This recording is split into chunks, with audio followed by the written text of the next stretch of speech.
Hello, and welcome to another episode of Wheel of Horror, the podcast where two best friends spin a wheel once a week. It chooses the horror film, and they discuss it. Today we're talking 2019's Happy Death Day to You, which was directed by Christopher Landon. I'm your co-host, Alec. I'm Eric, and with us again is Mike Vito Hansen, our old buddy from high school. And I think, Vito, this is the longest in-between guest we've had. And I'm so happy you're back on this podcast. So welcome to the show, Mike. Hey, I appreciate that. I thought I did a terrible job the first time, and that's why I didn't get a call back. But here I am. No. Clearly, that wasn't the reason. No, you're amazing, and we love you. Like we always talk. We were literally just talking about you a couple weeks ago, and so great to have you back on. Yeah, man. I know. It's so crazy. You live like an hour north of me, but I mean, it's a different hour. Like getting from LA to Santa Barbara is like literally Mad Max Fury Road. So it's tough, you know. Is it an hour or hour with traffic? If it's perfect, it's an hour, but it'll probably take 2 hours, probably most times. Right, Vito? It's pretty bad usually. Yeah, depending on what part of down there, I'm thinking probably 2 hours. Usually that's what my trips take to there in the past. And if you go to Santa Barbara to San Diego, it's like that'll be 2 days usually. Oh God, yeah. Yeah, well, welcome back, Vito, and today we're talking Happy Death Day to You, which was the sequel to the last film we discussed, Happy Death Day. So, is this everybody's first time seeing it? Yeah. Yep, me too. Okay, all right, yeah, me too. I forgot about the first one until seeing this, and then everything came back, like, immediately. It was weird. They had that recap at the beginning, right? And it kind of all comes back to you. It's like, oh my God, I forgot who the killer was up until this recap. But yeah, it literally was like Groundhog's Day once you started watching it again. It's like, oh yeah, I remember the girl with the save the planet, like global warming girl or whatever, and it just all came back right away. Yeah, exactly. Now, Vito, have you seen it since the last time we watched it all? No. So I thought about rewatching the first one just as like a refresher, but I decided not to. And that recap in the beginning really helped me out because I didn't remember anything, and it did come flooding back. That was necessary, I feel like, because, like, I don't know, even though it was only 2 years in between the movies, like, so much happened in that first one that you're like, all right, I, like, don't remember anything. It's kind of like, Eric, like Friday the 13th Part 2, like, the intro to that movie is, like, a 5-minute recap of Friday the 13th Part 1, and you're like, this was 1 year ago. Why are we getting so much of a recap? But this one really felt like it was necessary. Yeah, that and this movie got pretty complicated. I had trouble keeping up, not gonna lie. I don't know if anyone else felt like, all right, what the hell? Like, so there's this like orb like thing, and I don't know. Yeah, no, definitely this movie, I gotta say it a lot. I don't think it was really horror. This was kind of like sci-fi with like a little taste of a babyface murderer guy. Like more sci-fi thriller comedy. Yeah, like really comedy. Like I laughed more at this than I did at like Dead Snow. I don't know, Eric. Oh, I rolled my eyes so hard more than laughed, man. At this one? They just had so many penis jokes and churro jokes and like I think what was the last line of the movie? Like, I'm not dying again for you, or something like that. It was like, oh my ball sack. It was like that stuff like that. It was like, okay. Yeah, it is PG-13, so it's definitely for kids, but Vito, I don't know. How do you feel? Do you think this was a good sequel? Did you like it more than the first one? What did you think about it? So, if I remember correctly, both of you did not like the first one. Does that ring a bell? I don't remember, man. I didn't listen to our last podcast. Okay. Like, don't quote me, but I didn't hate it. I just thought it was I liked the idea and the concept. It was like Groundhog's Day turned into a killer. Kind of cool. I like that. Yeah. I think it kind of fizzled out for me at the end, if I remember correctly. So the first one I actually really liked. The whole Groundhog Day concept, like you said, I like that, especially any sort of dimensional topic, multi dimensions. But I didn't like this movie. I went into it expecting like a horror slasher type of movie, and I found myself laughing more than anticipating eeriness or being afraid. There's nothing eerie about this movie. No. Nothing. Yeah, I agree with that. Yeah. There was like 3 murder scenes even. It was, in that aspect, disappointing. I know. It's more like suicide stuff happening every 2 minutes, right? Like that was that was probably the best part of the movie was the montage with her like trying to figure out the killer and like I love that. I thought that was like the wood chipper, and then what else did she do? She The did like toaster. I mean it was clever. It was silly more than anything. But I would say this, Vito, you have to be in a good mood to want to watch a movie like this. And I was in a good mood, so I liked it. Yeah. Wait, but Vito, so you like multiverse movies like Doctor Strange and Everything Everywhere All at Once, whatever. Like you like movies like that? Yeah, so I'm not saying I didn't like this movie. I like this movie, but I didn't like it as a horror movie, Yeah, that makes sense. which I wouldn't even classify it as a horror movie, to be honest. Well, it's weird because the first one is a horror movie, and then this one, Total slasher. and then if you like that about the first one, you're like, all right, well, let's see where they go with it. This one's more like, nah, nah, nah, nah, we're going back to the future, science-y, adventure kind of movie, and we'll have Babyface in there, but you're right. Like the kills in this movie were definitely not the priority. They were definitely more the suicides, which is kind of crazy because you can't even like say the word suicide on like YouTube. They have to like beep it out or like be like, this video mentions suicide. But for this movie, which came out like 2 years ago, there's a lot of suicide in this movie. Yeah, I mean, well, then Groundhog's Day there is too, with Bill Murray jumping off a building. That was the 90s, though. Nobody cared about anything. No one cared about anything. You're right. But Yeah. like, yeah, you're right. You're right. And I want to read this right now. And you go on Wikipedia. Happy Death Day to You is a 2019 American science fiction black comedy slasher film. So horror is not in that. It's a slasher at best. Yeah.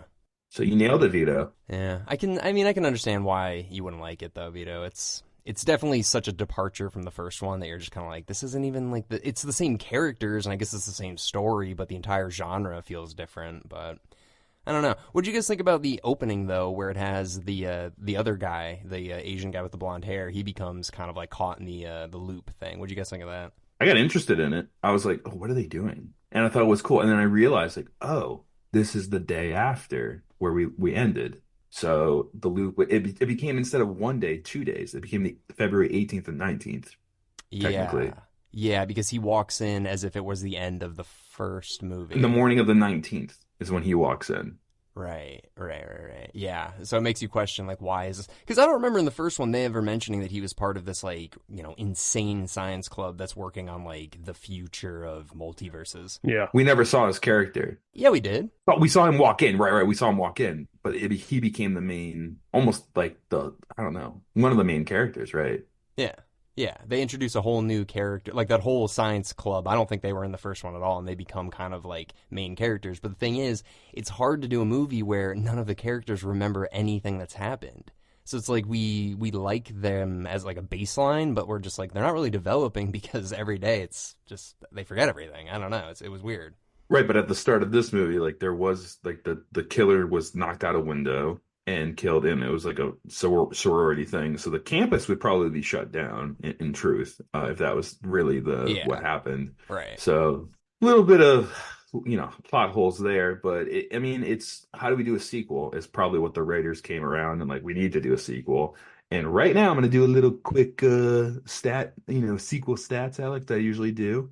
The first one, Happy Death Day, came out in 2017, hour 36, Rotten Tomato critic score 71, the Rotten Tomato audience score 67. The budget was 5 million and it made 125 million.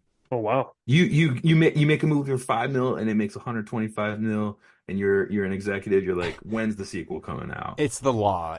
It's the law, especially if it costs 5 million. The investment's there. So 2 years later, Happy Death Day to You comes out 2019. It's an hour 40, just a few minutes longer. The Rotten Critic score is 70, one less than Happy Death Day.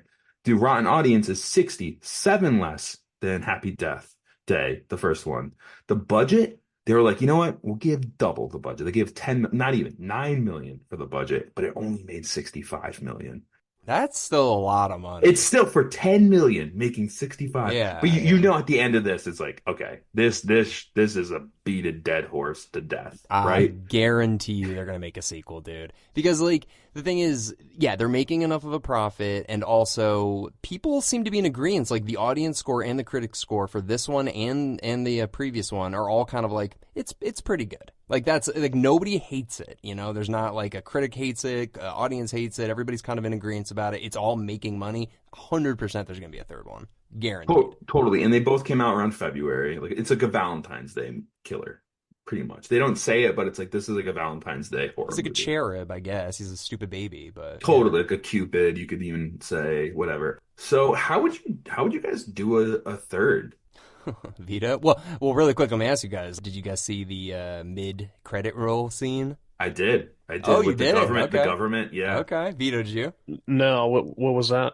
Okay. So basically, it's like the government comes in, DARPA or whatever, they take the equipment because they're like, this equipment's too good for you guys. So they take it, they hire all of the college kids to work for them. And then they're like, we need a subject to see if this is going to work. And they volunteer that Danielle girl. And then she's caught in the loop and then it ends. So that's the proposed sequel idea, I guess. But I don't know. I mean, if they're going to do another one, I mean, Total revamp. Total revamp if they do it. it will get so convoluted if they have to do this again, but like something else has gone wrong. Like, I don't know. You bring it to like a New Orleans or Why New Orleans? I Why don't New know, or Orleans? maybe make it, I don't know, like and bring it somewhere else rather than a campus. Bring it to like a spring break thing. Happy Death Day, high school edition. Yeah. Yeah. Yeah, well, Vito, what would you do if you have a gun to your head and they're like, you have to write a sequel right now? What's your idea? That entwines with the government. No, your idea, whatever yours is. Oh, geez. There's a gun to your head right now. Oh God. Oh God. All right. So, basically, they take the machine and they reverse engineer it to create a loop that goes backwards, I guess. And then you go a day back in time. I don't know. I'm panicking. There's a gun to my head. It's terrible. Interesting. So you say the 17th instead of her birthday. Yeah. I think that's like a prequel. That's not Dude, a bad idea. yeah, That's and not then- a terrible idea. And then she goes back and affects that day, which then in turn affects the 18th. Ooh, because Vito, that's not a bad idea. Like, she has to be in a specific place on the 18th for this to work. Otherwise, and like maybe something happens, like Babyface gets involved. I don't know. I'm just saying. And then the butterfly effect. So if she tries to stop the killer, Lori, before, then maybe she then in turn creates a new killer. And then you have another Dude. sequel after that. That's not bad, Vito. I have a decent idea, and it's probably the only way to do it is kind of like Wes Craven's New Nightmare, Meta? which is where they meta, like make it like the actors are involved and like actual one of the main character who played this character is now having this actually happen to her. I mean, that would be pretty good. And she can make a joke about how she's 36 playing a 22-year-old or whatever. That'd be pretty Stuff funny. like that, stuff like that. But I mean, Yeah. we're already 5 years past Death Date to You, so it's like I think we got to completely redo the whole thing and just bring it to a new place. Keep it college. It's a college movie, definitely. But Well, I mean, look at Halloween. That's gone on a long time with a lot of the same actors involved.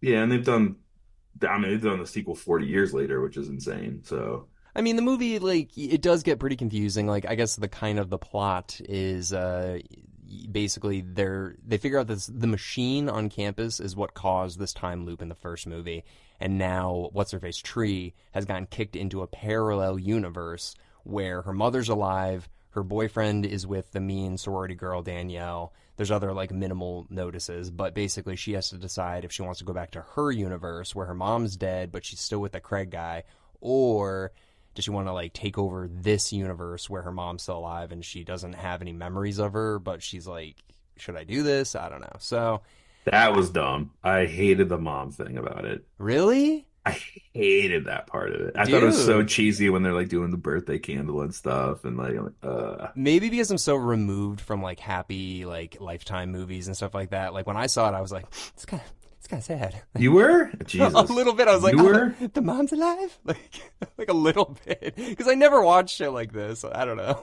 I thought that was the cheesiest of cheese. That was me. I agree with Eric on this one. That was a little, cheesy for me. It was Yeah. just cliche. Like, it was nice if you're a sentimental person, but I wasn't emotionally invested in this movie, so maybe that's why.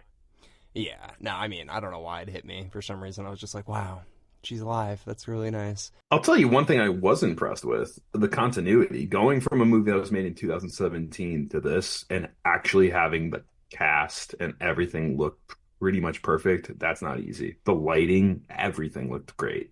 It Yeah. looked identical, right? Yeah, I mean, I watched a video on it, and they showed like the extras and everything. Like they really did go back for like everybody that they could, and yeah, I didn't notice any major differences.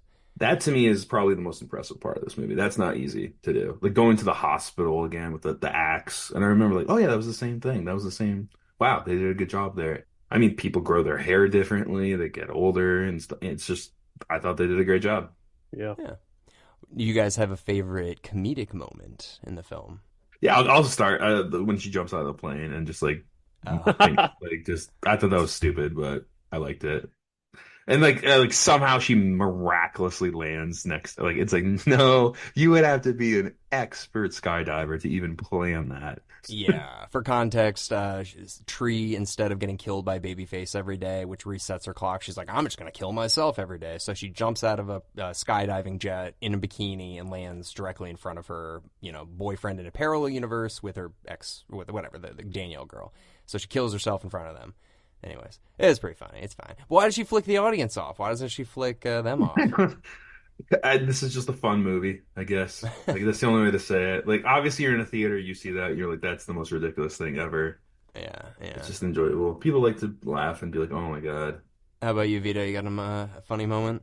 That montage was actually fantastic. Probably the best part of the movie. But for some reason, the toaster bath got me. It just kind of Yeah. came out of nowhere, and I was not anticipating it. And as edgy as it is, I thought it was a little humorous. Just sort of how it transitioned straight into that. Yeah, her killing herself is interesting, but I want to say, I'll tell my favorite part in a minute, but something about that is, it seemed like every day when she killed herself, she woke up with some sort of, like, ailment, like, her hair was big after the toaster thing, so it's like, oh, so she died from the electricity, but her hair was still exploded. Then she jumps in a wood chipper, right? Yeah. I mean she'd always like fall and kill herself by jumping and then she'd wake up with a headache.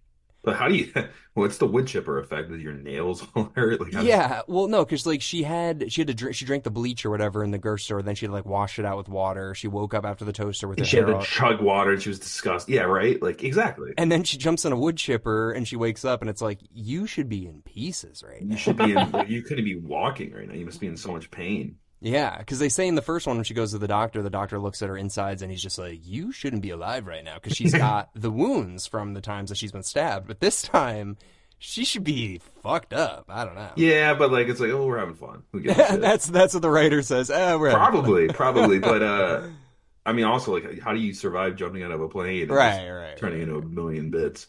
All right, but my comedic moment, I actually love right in the beginning when she realizes she's caught in the time loop again and nobody else understands anymore. And that one guy, she's like, Ryan, get in here! And he's like, what the fuck? He doesn't know who she is. So it's like, you fucked up with your machine. And she's screaming at him. And when she says this sucks the most balls of any... Balls that have ever been sucketh. Yeah, like something like that. I don't know. I really like that. I also like the whole time when the kid's like waking up and he's like looking under the bed. He's like, what are you even looking for under the bed? He's like, my mouth guard. And he's like, but then because I grind my teeth at night. Like, Yeah. It had its moments. It was fine. It got a little Scream-ish for me. Like when there's like so many killers and you don't know who the killers are at the end and they take the masks off and you're like, okay. And it's a lot of twists, but wasn't it like the school mascot or something? So like the yeah. basketball game, everyone wears that. They have the babies as their mascot. Like, give me a break. It's fine. It's not as good as the first one, but it makes you think about the first one in different ways. It is kind of like Back to the Future 2, and they make that reference in the movie, so I don't know. It's kind of a nod to that. Does a good job. Gets very complicated. Definitely not as good as the first one. The first one is original, nailed it. This one is like, oh, let's just go crazy. Yeah. So, anyways, it's not scary at all. So if you wanna, if you've got somebody that's like, oh, I hate horror movies, I guess throw this on, and it's fine. But I don't know, Vito, if you had to rate this out of 10, what would you give it? As a comedic sci-fi, I would give it probably an 8. As a horror slasher, like a 1 or 2. Wow, 1 or 2. Oh my god. Yeah, it like doesn't know what it wants to be. But anyways, Eric, how about you? Well, overall score, I mean, I'd give it 6.49 overall, which I think it's like pretty much 6.49. averaging what Vito's score was. But, 6.49. How do you think it is as a sequel, though? I mean, like compared to other sequels, I think Child's Play 2 is the only other one we've done. I think that's way better, but it's pretty good for a sequel, I guess, this one. I agree. In the first one, I remembered at the end, it didn't really answer questions of how was she in this time loop why does she have this groundhog effect? And it just ends with her killing the killer, and then time is normal again. But I'm glad this one really gave us the answers that I personally was why is this happening, make it make sense. So I think it was a good sequel, and they did a good job on it explaining things. Yeah, that one scene where she's like, I really thought this was like a cosmic thing with my mom. It's like, no. It's just a bunch of nerds in the science facility fucking around. It's like, oh, okay. Cool. Pretty much, dude. Yeah, it really is. I just want to say, I think the dumbest scene in the whole movie is when that girl pretends to be blind and is like a French exchange student. That scene made me want to I don't know, I hated that. But anyways, otherwise. Yeah, it goes off the rails quite a bit. Yeah. They're crashing the car into the grid at the last second, hoping to cut out the power. There is a lot. But it's as good as the sequel can get for Happy Death Day, if you ask me. For Happy Death Day, yeah, that's true. All right, well, why don't you spin the old wheelsies there, Eric? Let's do that. Spinning. A Quiet Place 2.